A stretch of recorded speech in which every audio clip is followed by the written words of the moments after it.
I think I know everyone here, but for those who don't know me, or for those who are watching this off of YouTube, I'm Russ Lessard. I'm the sales manager for the West Seattle office. And today we're going to talk about what is the now norm. What is normal for our business. Today we're going to go over some of the rules and regulations we must abide by.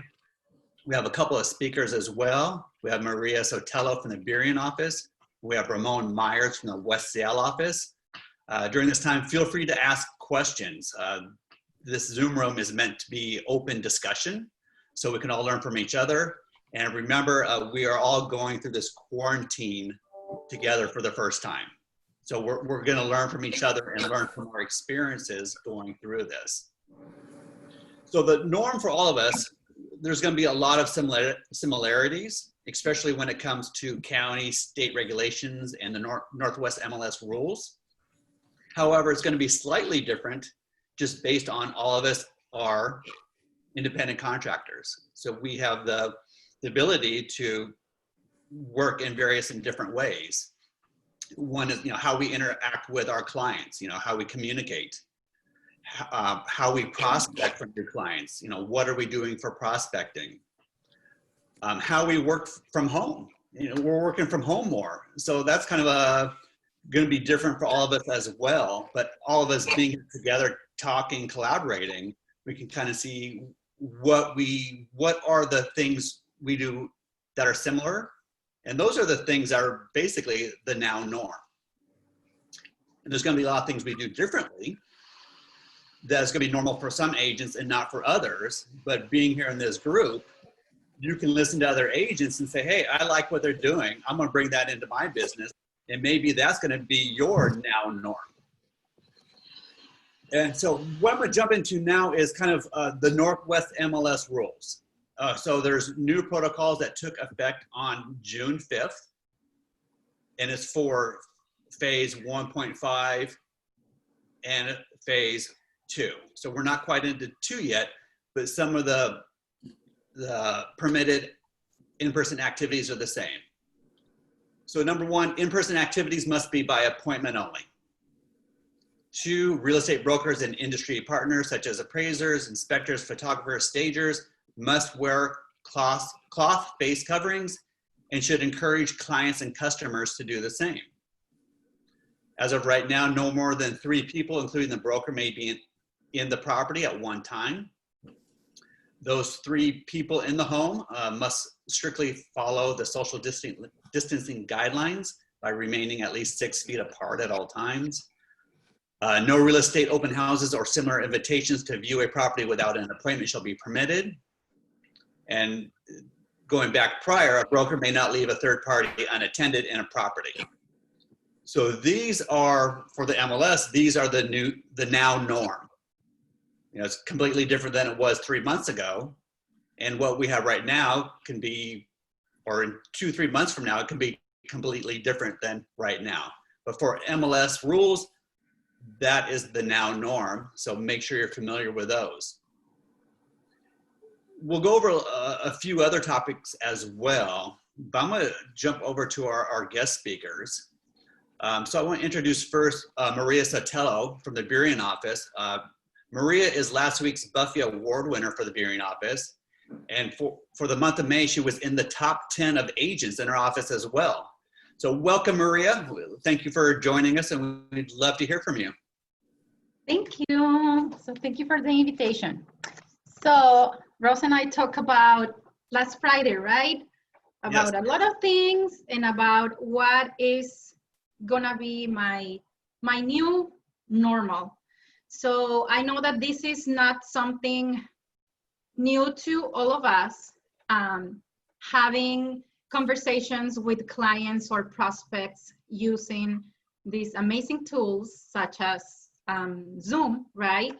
I think that was available before, but not a lot of people were taking advantage of it. And I know that because of coronavirus, we are, I think all of us, using this tool, right? But for me, I am planning on keep using it because I have found that I think I wasted a lot of my time before coronavirus And since I started in this business, I have been an agent for over a year and 3 months, I think. So sometimes people, you don't know if they are like if they really want to buy. I have been focusing on the buyers as a buyer agent. So sometimes I was stood up, and I think this is not something new to you. So sometimes I will be able to drive like 45 minutes, whatever, to meet a person, because for me, there is always, you know, like, for me, it's something serious, right? Every person that I met, I want them to take me seriously. So for me, it's something serious. So I'm gonna give you an example about what I was able to do doing one of the Zoom sessions. So I had this buyer. I met him at his mom's restaurant a few months ago before coronavirus. So we talked briefly because he was in a rush. So we made an appointment to meet on Saturday. So I had to change my, you know, my schedule. I had something personal to do. So I was able like, okay, no, this comes first, right? So at the end, he called me not before our meeting, not even like 5 minutes before. He texted me because I was like, hey, I'm here. So are you coming? And like 10 minutes after, he was like, oh, I'm sorry. I am not going to be able to make it because whatever. I forgot, right? So I drove all the way to the office, which is not far away from here, but still, right? I changed my plans. So that buyer, during coronavirus, I contacted him again. Everything was on the phone, and then I sent him to a lender, so he got pre-approved.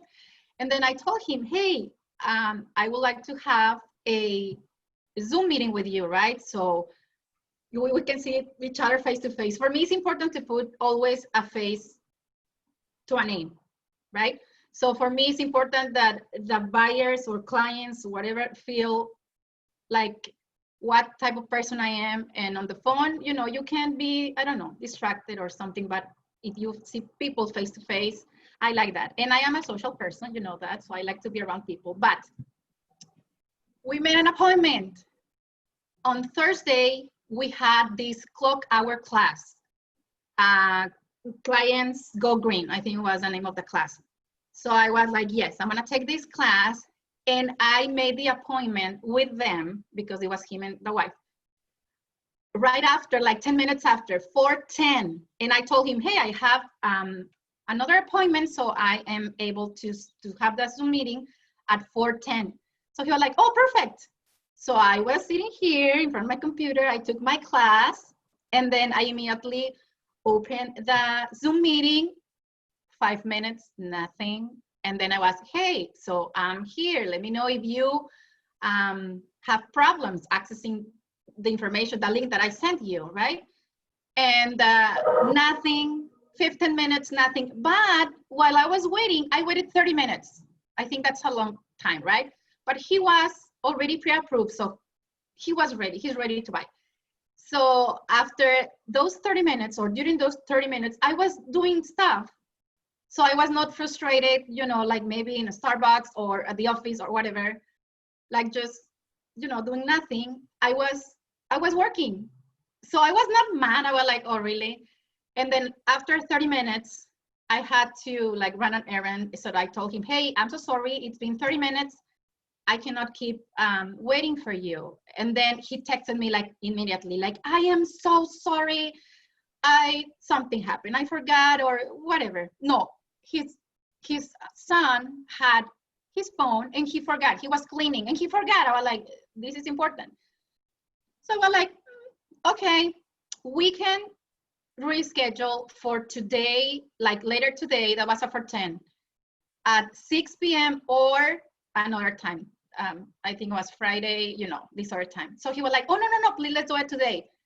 So I didn't have to, you know, like drive or, you know, like modify my schedule for the next day because we were able to do it on the same day, like 2 hours after.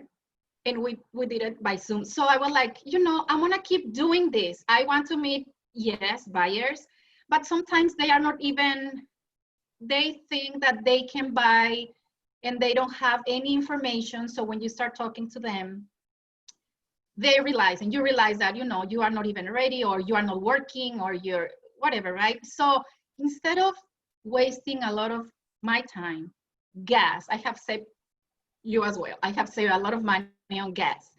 And I think at the end, I'm gonna continue. This is gonna be my new normal. I'm gonna continue using like these platforms, because I was able to not only take a 3-hour class and 10 minutes after jump to my my appointment without having to go anywhere. So I think this is gonna save me a lot of time. And I know that a lot of you are using platforms such as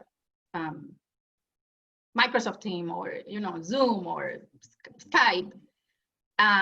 Maybe it's because right now we cannot meet in person, but I'm going to continue using this. This is a great tool for me, and it has saved me a lot of time and frustration, because it's not like just getting there and then, oh, I was stood up. It's like driving back or having something else to do somewhere else, and you just wasted time, like, you know.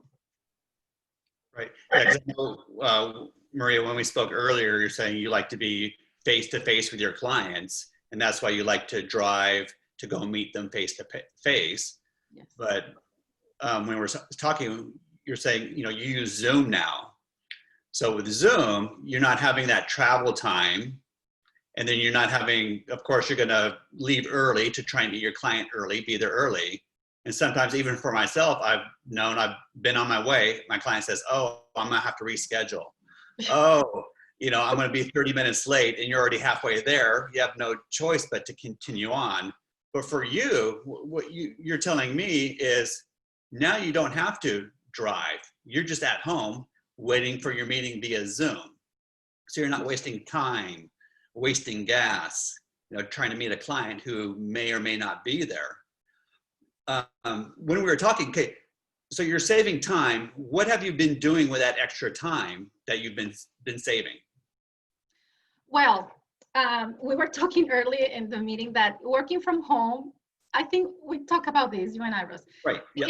It is distracting. For me, it is distracting. So that's why since I started working at the bureau office, every day I was there, like every single day, because for me it was like, okay, you know, I am not gonna worry about anything about home.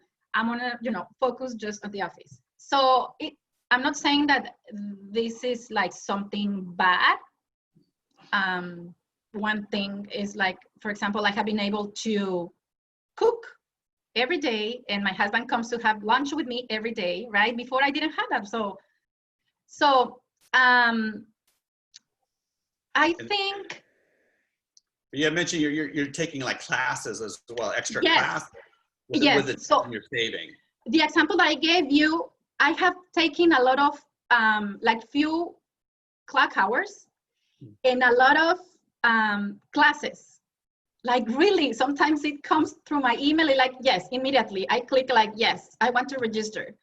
So before, that's another thing that I'm gonna do. I'm gonna keep like, you know, searching for clock hour classes or any class that are online, because that's the same thing. If you have to drive, like, oh, I want to take this clock hour class, and I have to drive all the way to whatever, any office. It's time. It's time that you can use, you know, in another task that is important to you. So I have taken a lot of like different class. Maybe I have taken classes that I already took before, and for me, it's not a problem, right? It's like reminding myself about things that I need to really learn.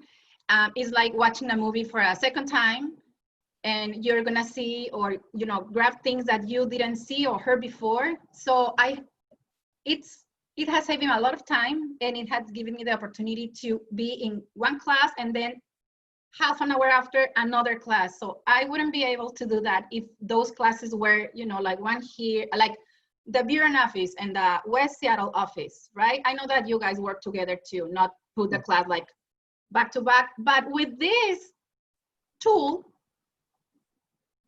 has saved me a lot of time to take those classes, Yeah. one after the other one. So Perfect. Yeah. So one thing for everyone. So with Zoom, kind of Zoom and being face to face via virtually, it's become a time saver. So just recognize that, now you're saving time, because this is going to be a new norm for a while, and it's going to stick with a lot of people. So instead of meeting your clients face to face, if everyone's used to meeting virtually like this, you're going to save time. And what's most important with saving that time, put that extra time into good use, such as what Maria's doing, where she's taking more classes and investing in herself with the time she's saving with this new norm. So. And just last thing that I want to add. So it's not like you're not going to meet, or I am not going to meet my buyers. Of course, eventually, right, I have to meet them. I had these other buyers that right before coronavirus started, they called me on a Friday. They were pre-approved next week. And then we had, I think I used Skype. So we had that meeting, and then we met at the first home that I showed to them. So, I mean, at the end, I'm gonna meet with them eventually, right? But this is gonna save time from, you need to get pre-approved first, and then you need to know like this and that, or just getting stood up like, okay, not even a call or even a text message. And I think that this has happened to a lot of us. So I'm gonna save time. That's the thing, to do other activities. No, thanks so much for sharing. Thank you. Next, we have Ramon Myers. So Ramon is from the West Seattle office. For the month of March, he was in the top 3 for agents. Right now, he's out there seriously crushing it. We're on the phone multiple times a week with his transactions. As you can see right now, he can't get off his phone because he's still working. The guy is nonstop. So Ramon, welcome. Thank you for taking the time to speak with us and share kind of what is your new norm. Hey, Russ, thanks. I appreciate it. My new norm, I would say my business hasn't changed a whole lot, besides the fact that I've found more ways to dive into social media than what I was originally doing. Prior to COVID, my business came from, I'm in a lot of sports groups. I'm in a lot of volunteer groups, and my social media is pretty much where my business came from before COVID hit. Since COVID hit, most of my business now is mostly coming from social media and from referrals and past clients that I met, some even a year ago, doing open houses. The main difference that I've changed is sorry, my dog's a little crazy.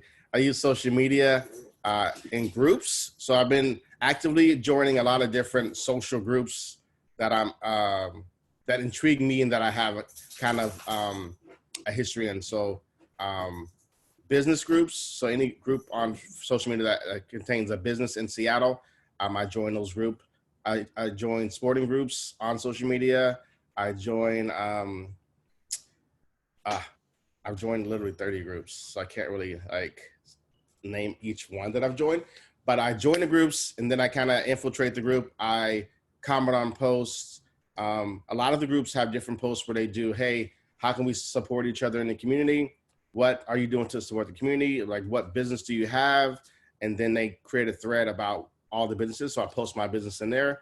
Anybody who likes my business or loves my business, I make it an effort to reach out to them, either by adding them on my social media or liking their business as well.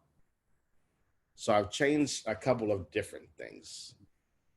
So quick question, pre-quarantine versus now, how many different groups have you added, have you joined since the beginning of COVID?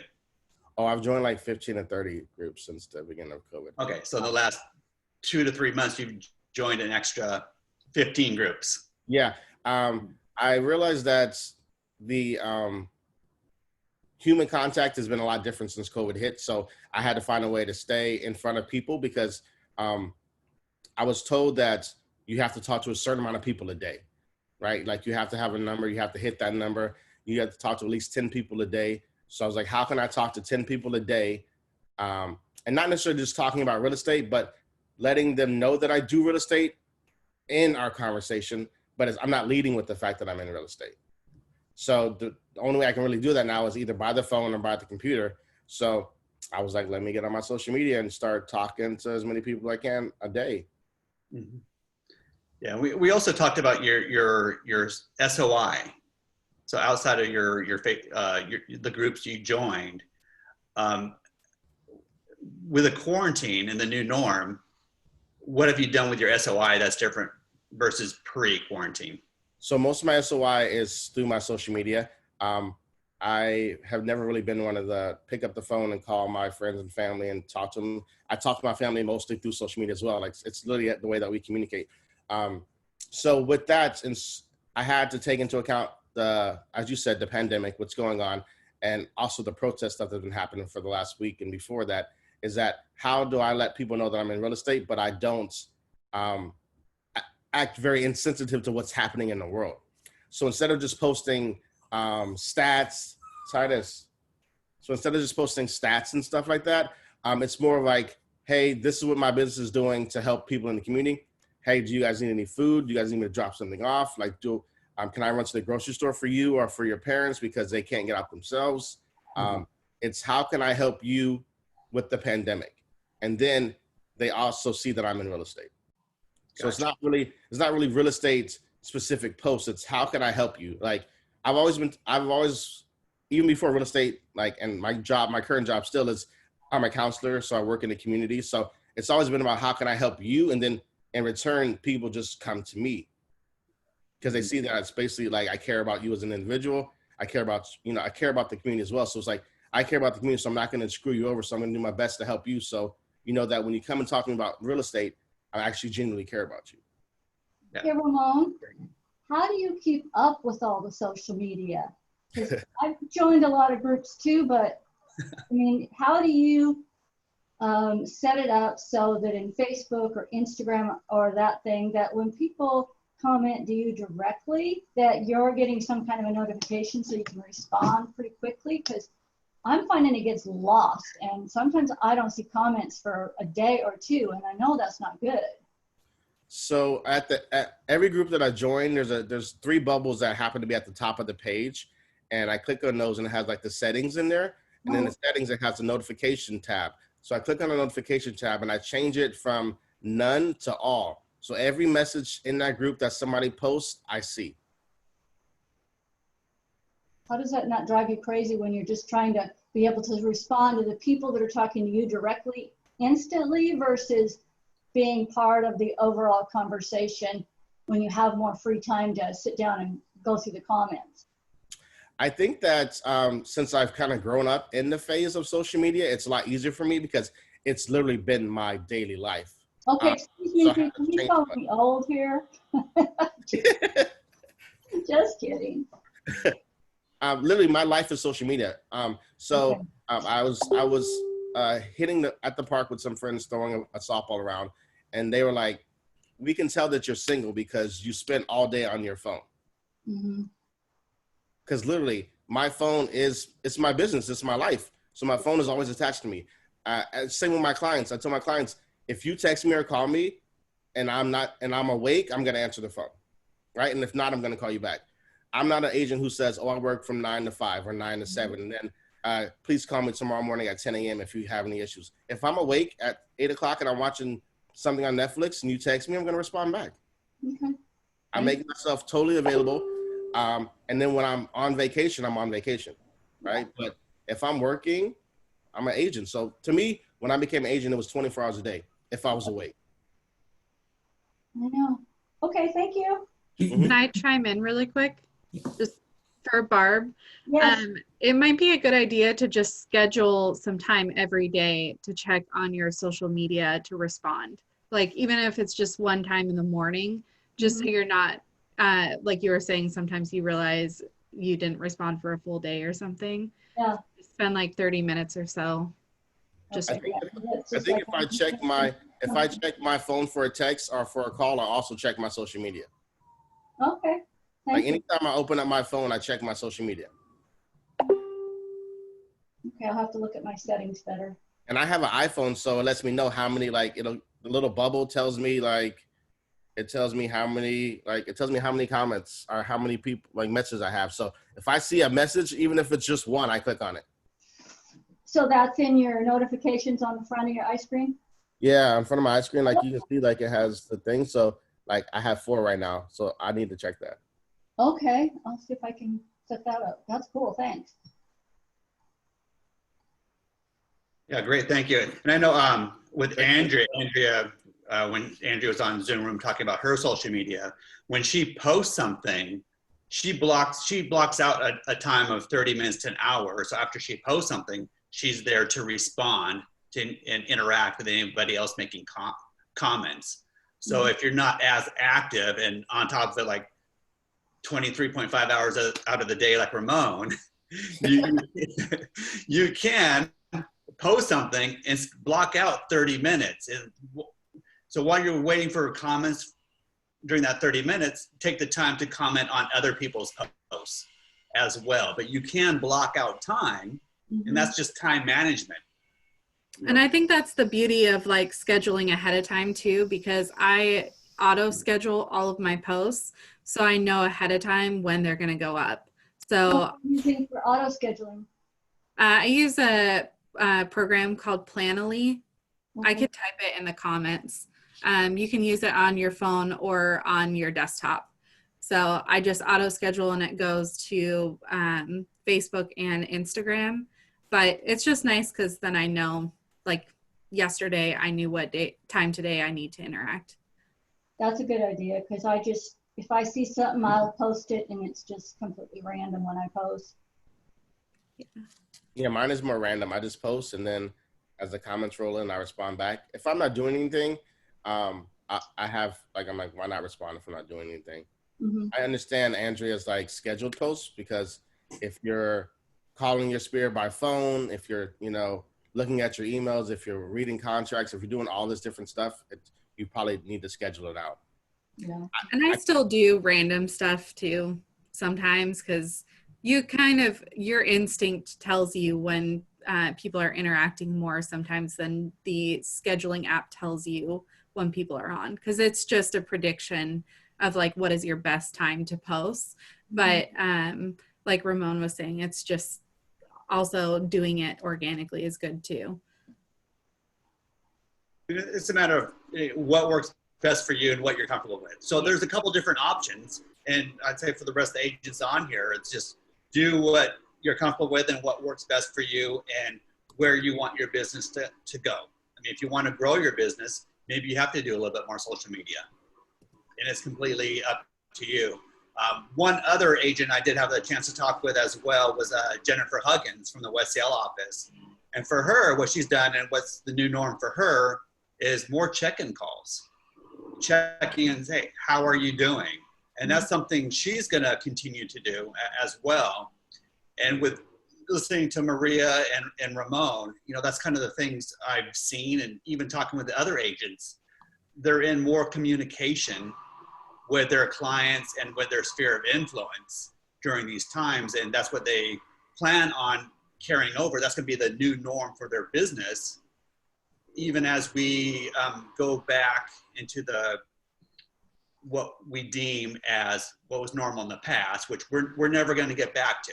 We're never going to get to that. But as things open up more, I think it's important to realize what's working well for you, what society out there is getting accustomed to, and continue with that. And because I think for a lot of us, we're already programmed for a default with how we do business. And as things open up, we might default back to how we're doing business before, which we can't do.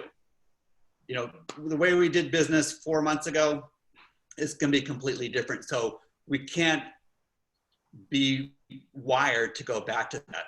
We have to take with what we're doing now, whether it's more calls to our sphere of influence, more video calls, Zoom, GoToMeetings, whatever platform you're using, and continue using those as we move forward to grow your business. Okay, don't give up on any of that, because some of those things are going to be the new norm from here on out.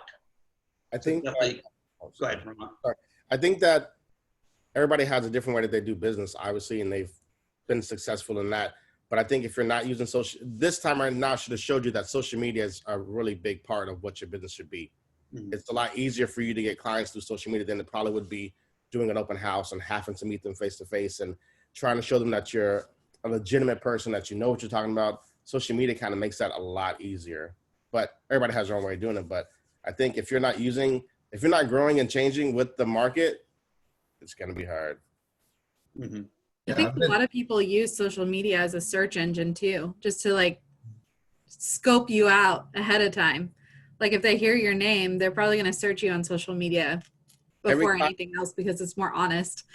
Every client that I get, I look them up on Facebook first. Yeah.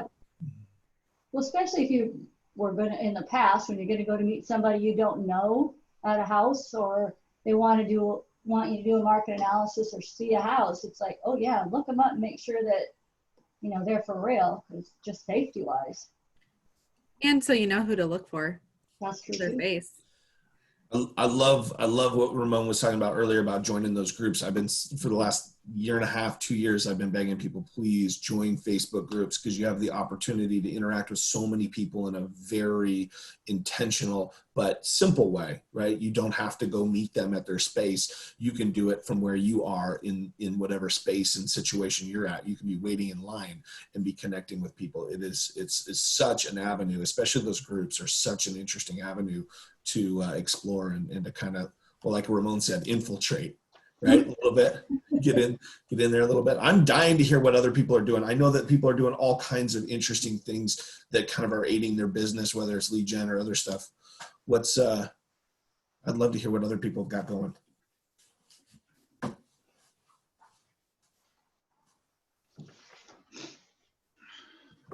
So here's a question for everyone. In regards to your clients, when you're actually with your clients, what are you doing differently? If you're out there showing homes or meeting them face to face, but social distancing, what are you doing now? Elbow bumps. Okay, elbow bumps. Okay. I went out and previewed some properties with a friend over in Kitsap, just because that's how it worked out. And scheduling the appointments was super easy. I mean, those agents got back to me in under 10 minutes, every single one that I wanted to go see the property. But I found that going in with gloves and masks, and you got your cell phone and everything, for me, I have to figure out a better way than to shove everything back in my purse, because then my germophobia can get out there. It's like, okay, wait, you just touched all this stuff. Now you're going to put it in your purse is going to continue. So I have to figure out a better way to do that. And as many times as I reminded the person with me, don't touch anything, it was just constant, don't touch it, don't touch it, don't touch it. And also, bring a garbage bag with you. I brought masks, I brought gloves, I brought booties, because I don't want to take my shoes off in somebody's house and then, you know, I'm still wearing my socks home. So I was prepared with everything that I could think of that we needed. And you definitely need a garbage bag, because if you're using wipes when you come out, you're going to need a place to put them. And that was one thing I failed on, but at least I have a better idea of how to be more prepared. It was eye-opening to try to manage all this stuff and not touch anything. Okay, so I will say, tagging into what Barb says, one of the things that I do when I first meet the clients and we're going to start our viewings for the day is I give them a little baggie, and in the little baggie I have masks and gloves and booties. Mm-hmm. And then in a separate little baggie that I put in that baggie, I grab some of those Clorox wipes and I stick them in there. And so I meet them at the car door and I hand it to them to kind of start our day. And usually it creates a chuckle, right? Because they already have masks, but you would be surprised how often they actually use it, right? They open it up and they grab one glove and they use that to open things. Mm-hmm. So well, it's just worked so really well for me. For us to default to normal. That's what I was so surprised at for myself, you know, because I can be a germaphobe, and you know, it was just so automatic to go back into the normal. Oh, like I can use. Don't touch this. You know, I had to keep reminding myself. I had an agent share with me that they are, with scheduling appointments and using a showing time, they're scheduling appointments that are a lot longer than they used to schedule. And so doing like a 45-minute showing appointment, so that they're not rushed, right? Because you know your client may show up a little bit late, and you know that there's going to be potentially other people on your heels because they'll have an appointment. So, you know, wanting to be courteous to them, but also being able to get everybody through. Now we just changed, so now you can have 3 people in a home, 2 and yourself, but 3 total. But still, I mean, I was showing a house last night, and you know, the buyer's dad wanted to go through, right? So we had to go through the house multiple times with different people and in different ways, and being careful and cautious. Everybody's walking more slowly through the homes and things of that nature. So giving yourselves more time in each home was a good thing that I know one agent is doing, is kind of a new norm. One of the things that Oh, sorry. Sorry, go ahead, Barb. It's also a little bit difficult if you're showing houses, like say from Alki to Arbor Heights, to know the timing of how long people will stay in any individual house. So I found myself asking for a 30-minute window, and only once did I run into someone else that wanted to get in as I was showing the house, and we were all very courteous, and I locked up, wiped down the key, put it back in. So I'm just really impressed at people doing showing times so quickly and doing it courteously by saying, yes, I'm done. It's great.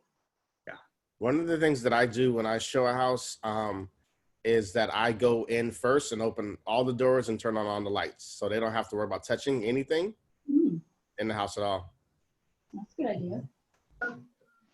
And because when you leave, you have to go check all the doors anyway and lock up anyway. So it's like I have to go back through the house anyway, so I can go back through, lock all the doors, turn off all the lights, and then we walk out. Good point.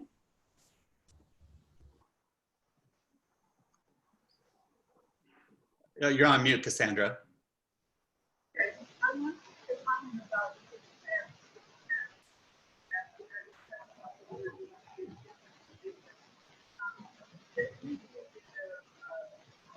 Kind of a commercial for a local business.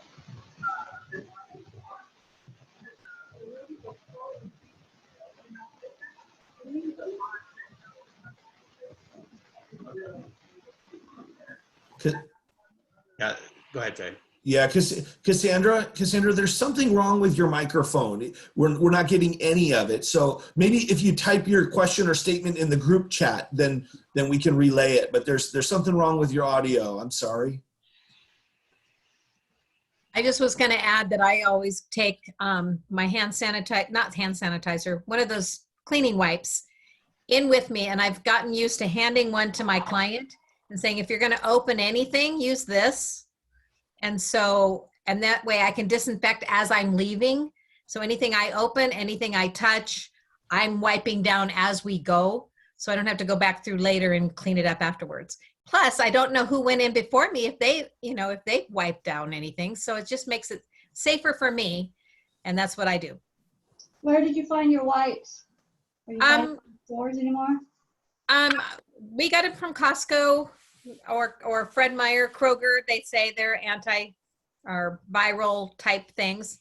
And I keep them in my car. So when I get out, I grab one for me and grab one for my client, and along with our masks and everything else. And then it's just like, okay, if you absolutely have to open a cupboard door, use this type of thing. That's a good idea.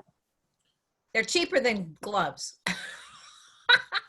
but either way. But I just don't know who's been in before me, if they've wiped down anything.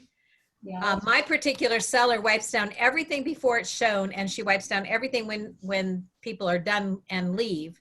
But she's also very susceptible to any of the diseases out there, so she's being very cautious. And so that's just made me feel like I got to be very cautious no matter whose house I go into. Fact. I can share also, it has to do not so much with showings, but trying to limit showings. I had an agent tell me that they are when they are sending listings to clients that are new to the market, if the listing has a virtual tour, a Matterport or something like that, they're sending the link separately from the MLS link for the listing itself. So you'll make, so when they send it out, they send out, here's the link to the MLS listing, but here's also the virtual tour link separately, so that they make sure that their clients don't miss that, because a lot of those, the quality of those are going up, right? The number of listings that have real walkthroughs and you know, very intense kind of opportunities there are helping maybe limit the number of showings, right? So if it's got a great tour, you don't necessarily have to go see it if they can eliminate it based on what they saw through that walkthrough. Now, we all know, of course, that, you know, seeing things in person is a little bit different necessarily than seeing them on camera, but a video walkthrough or something like that is generally pretty revealing. And so that's one way that this agent is limiting the number of times that they are going in and out of houses. I think that's brilliant. And I think that that's a great way to continue to do that. Yeah, and that's one thing to think about as well, especially for those agents who have not had a listing during this time. You know, what are listings going to look like when you do get one in the next couple of months? So you're going to want to know how to use showing time if you want to make any edits. So you want to know how to respond back to confirm appointments, you know, whether it's auto or not. The other thing for listings you want to know how to do is upload your virtual tours. I think as far as right now, you can have 3 different virtual tours with your listing. So if you don't have a listing now, definitely educate yourself and train yourself on how to use showing time for your listing, how to upload all the virtual tours. Do those things now before you get that listing. So, because I know we all wait till the last minute and it's like, oh, I got a listing coming out tomorrow. How do I do this? I don't know. So now is a great time to learn those items for your future listings. And can we all agree that a virtual tour is not when you have a program that zooms in on the still photos, the same still photos you've got in your listing? Ideally right now, a virtual tour definitely should involve actually going through the home. No question about it. Yes, agreed, Barb. So another question for everyone is, what are you doing for new business? How are you prospecting? Because we can't do open houses now. That was a good source for a lot of people, is the open houses where people are coming into you. So we can't have live open houses. What are we doing for our new business? I'm gonna work on Ramon's strategy and do more Facebook and online stuff. I have not been successful at it, although I really upped it, but maybe I need some coaching on better stuff to post. I don't know. I think Barb is, I think like anything, as what, I didn't get a client as soon as I made my first post. It like took time. Like they had to see that I wasn't just trying to win business, that I actually was trying to educate them, that I actually cared about them, and then the business came. It's not a quick fix at all unless you put an ad up that you're paying for that goes around to everybody who might think about buying a house. That works a little different.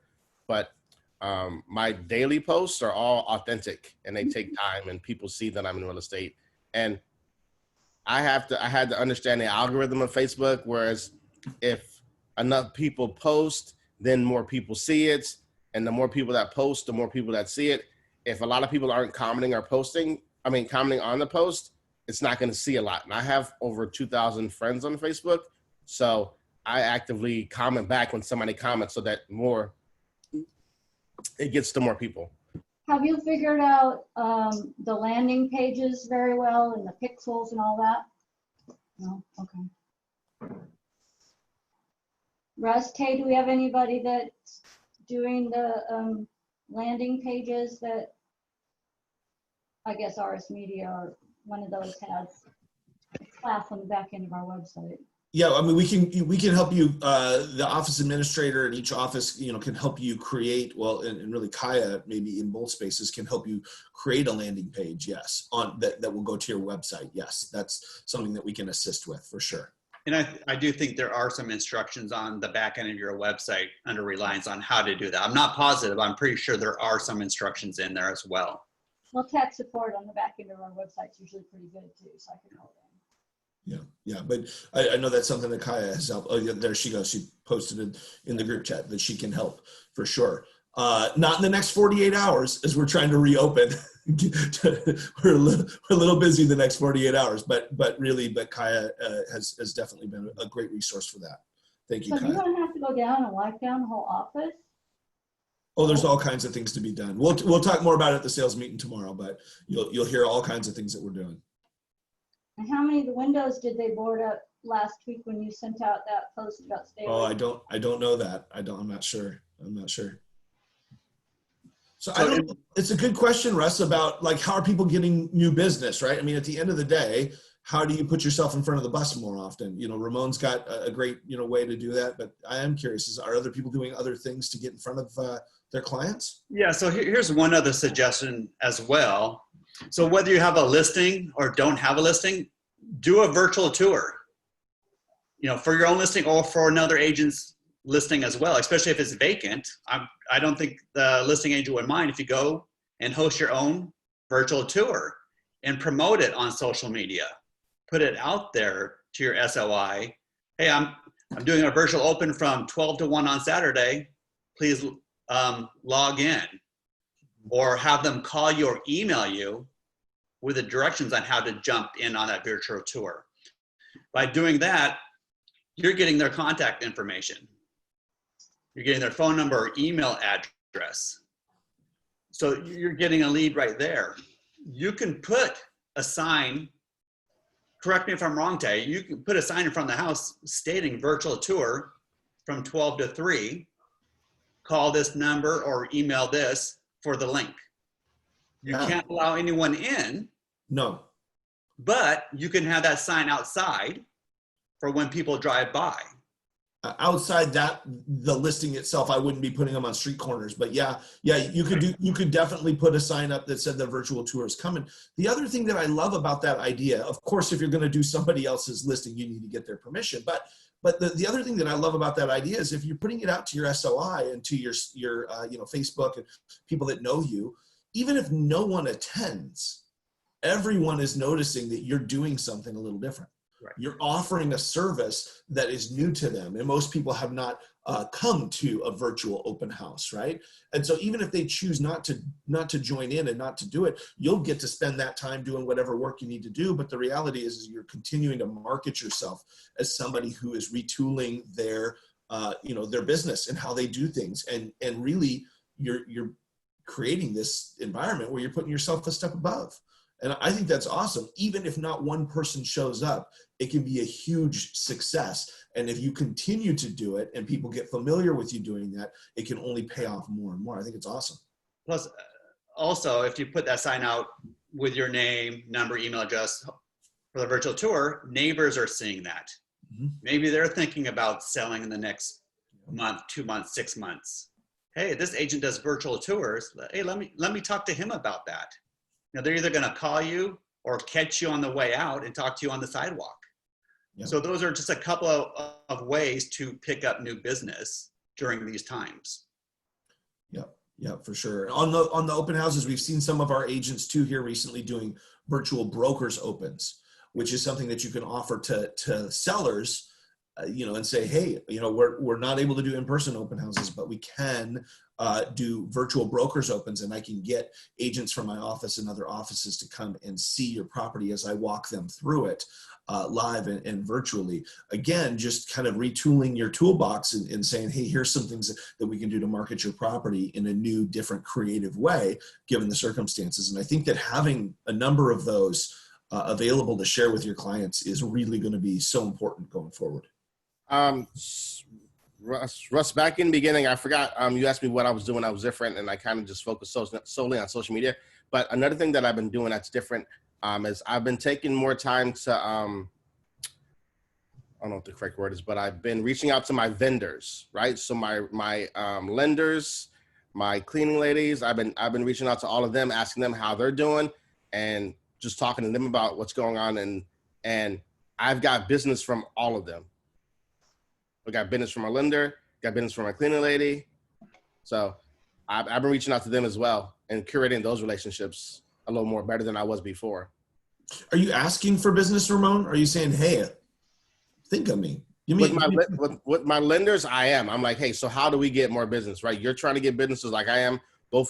We can't get in front of people at the same time. So we're both doing how we can do it together. And separately, we're both using Facebook and different things to get business. My lender actually set me up with his Facebook guru, and I've been talking to him. And since I'm with my lender, he's giving me stuff for free.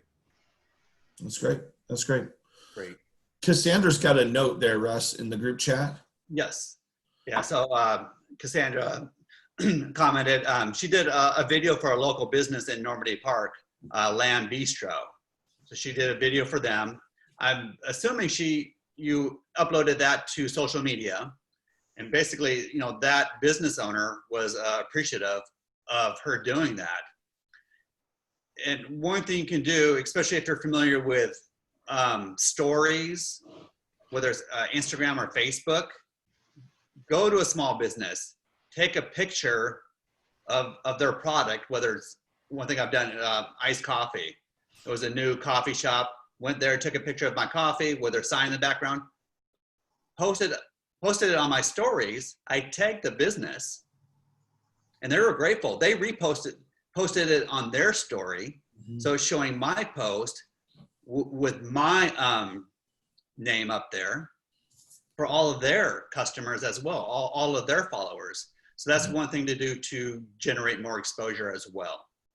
I have that happen fairly often because I do lots of stories, and I tag a lot of businesses, but when everyone was kind of freaking out about food shortages and then they were going garden crazy for a while, I had been going to a nursery that was in our area, and I did some stories about like what veggie garden plants and things like that they had in stock. And then I tagged them, and the owner saw it, and he was so appreciative that the next time I came in, he gave me a free bag of fertilizer just because he was appreciative. And they've like shared my stories and stuff too. And then he even asked me to bring in business cards. And I did drop them off, and I'm actually planning right now on, I'm trying to figure out the logistics of it, but doing a little basket for the employees with just some goodies and like a thank you for doing that. So probably just like some candy bars and something like that, just as a little thank you for the employees. So awesome. That is awesome. Megan Lulu K raised their hand, which, by the way, Megan Lulu K, I'm not sure who Megan Lulu K is exactly, but that photo is hilarious. If you haven't read her thing, that is amazing. I love that. But does that mean Megan wants to ask a question? Megan Kovac. Oh, no, I accidentally. No, I accidentally did it. Sorry. Oh, all right. Megan, the Lulu thing threw me. I don't know why. Oh, yeah. That's my That's Facebook. awesome. That's like half the people call me that. So that's awesome. That's awesome. I know we're getting towards the end, but I did have a couple of other things that I had agents that have told me about things that they're doing that I want to make sure to get in here. One is doing regularly scheduled video check-ins with your clients. So if you meet with your client every single Tuesday at noon or Monday at 7 p.m. or whatever it is on video chat to go over kind of what's going on in the market, give them an update on stats and whatever it is, whether it's a listing or a seller or feedback if it was a listing or things of that nature. But because people are so familiar now and getting so comfortable using things like Zoom, it's allowing for people to connect with clients in a regular way that they weren't able to really do before. That was maybe a text or an email, right? But not really a conversation. So I thought that was a really neat way to be connecting and kind of changing your now norm.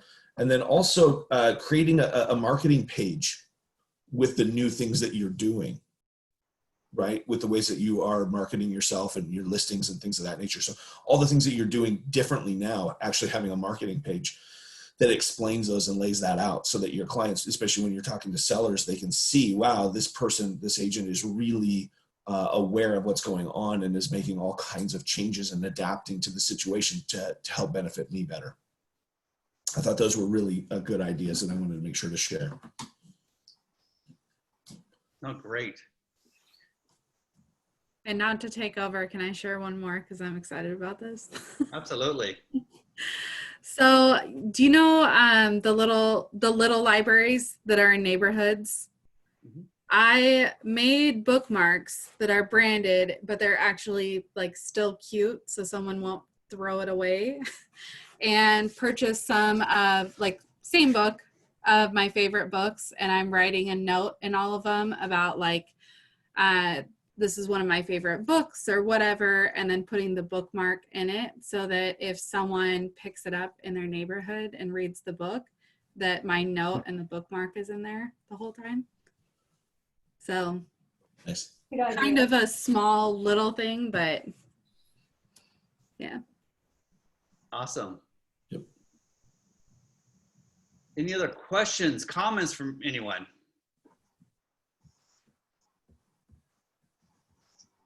Okay, I'd like to thank both Maria Sotelo and Ramon Myers for their contribution today. Appreciate it. Great stuff. Thank you to everyone else. You know, just see what the new norm is and embrace it. It's always going to be changing. You know, grow with it. But most importantly, don't go back to your default. The past is the past, and we're not going to go back to that. We're moving forward. So take what we have now, learn from it, and move forward. And the most important thing, as well as the agents who've been least affected during these times, are those that have a solid foundation for their business. Okay, right now is the time, grow your foundation. So the next time we go through this, I think the Great Recession was 10 years ago. So those agents who have a solid foundation for their business and that foundation is big, they're going to be less affected by these times. So now's the time, you know, hopefully it's not for another 10 years. Take the time to go out there, hustle, build your business. So the next time we go through this, your business will be affected less. Love it. All right. Well, thank you so much, everyone. Have a great day. Stay safe, stay healthy. And oh, by the way, next week, Zoom room is, are you open to opens? So we're going to talk about virtual open houses. Love it. Awesome. Thanks, Russ. All right. Thank you, everyone. Have a good week.